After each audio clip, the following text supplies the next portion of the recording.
Pagsilip ko nga sa FB ko, 200k followers na pala ako. Kaya ito, nagpalobo na ako ng balon para idikit dito sa dingding namin. Umorder na nga rin ako ng cake para mag-celebrate. Isang panibagong kwento na naman to. Pero bago ang lahat mga boss, intro muna ako. Ako si Yan, isa akong solbetero at ito ang kwento ko. Kakauwi ko nga lang galing sa pagtitinda. Kaya ito, mupo na ako sa gaming chair ko kasi maghapon ako naglalakad at nakakapagod nga yun. Pero wala akong magagawa. Ito na trabaho ko. Saka meron na kasi ako binubuhay. At kailangan ko kumayod araw-araw para sa anak ko at sa pangarap namin dalawa. Kinuha ko muna ng cellphone ko kasi naalala ko bago ako umalis. 100 na lang magto 200k followers na ako. Kaya ito, chinik ko na yung FB ko at chinik ko nga yung followers ko. At nagulat ako sa nakita ko kasi 200k followers na ako. Kaya naisipan ko na umorder ng cake kasi celebrate ko yung 200k followers ko. Minsan lang mangyari to at matagal ko nga inintay to at parang kailan nga lang. Nag-celebrate ako ng 100k followers at ngayon 200k followers na. Naka-order na nga ako kaya nilapag ko muna dito yung cellphone ko at pumunta nga ako sa Dorobox ko kasi meron akong kukunin dito. Ito nga yung kukunin ko, yung mga logo at may number nga to sa letter. Kapon ko pa nga binili to kasi kala ko kapon magto 200k followers na ako. Kaya inanda ko na. Okay na, nakuha ko na nga.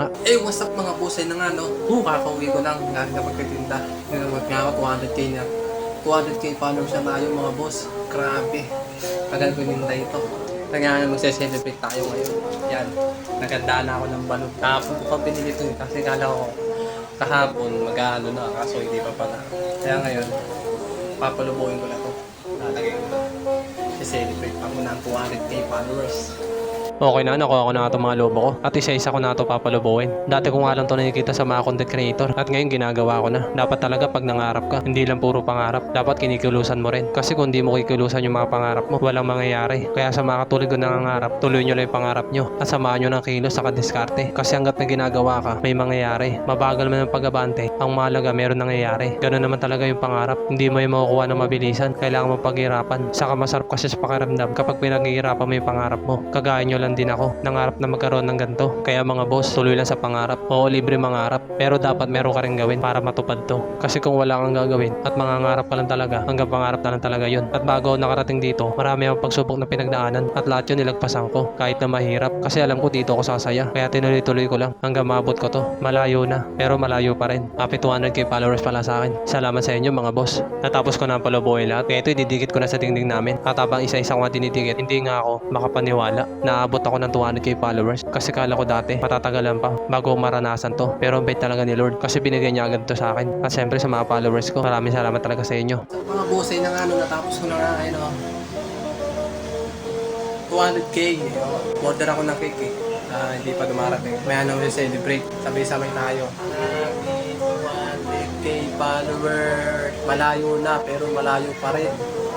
Lumabas na nga ako ng kwarto kasi nandyan na yung order ko. Kaya ito nagmamadali na ako bumaba. Excited na rin kasi ako makita yung cake ko. At ito nga paglabas ko ng gate, nandito na yung rider. At iniintay ko na nga lang ibigay sa akin. Okay na ako kaya binayaran ko na. At kinuha ko na tong cake ko. Pinawa ko muna dito sa kapatid ko kasi kukunin ko pa yung sukli. At ito nga kapatid ko, tuwan-tuwa nga siya kasi 200k followers na ako. Okay na, nakuha ko na yung sukli. Kaya ito pumasok na ako ng gate namin at umakit na nga rin ako. Excited na kasi ako makita to kung ano ba yung tsura niya. Kaya ito dali-dali na pumasok sa kwarto ko. At pagpasok ko nga dito sa kwarto, dali-dali ito pumasok tong anak ko. At tinatanong niya ako sino may birthday. Sabi ko 200k followers na kami. Akala niya kasi birthday ko. Sinimulan ko na buksan tong cake kasi excited na talaga ako. At sobrang saya ko talaga ngayon kasi magse-celebrate ulit ako. Kung dati 100k followers lang at ngayon naman 200k followers na. At sa susunod nga baka 300k followers na to. Kaya sa mga sumusuporta sa akin, samahan niyo ako hanggang dulo mga boss.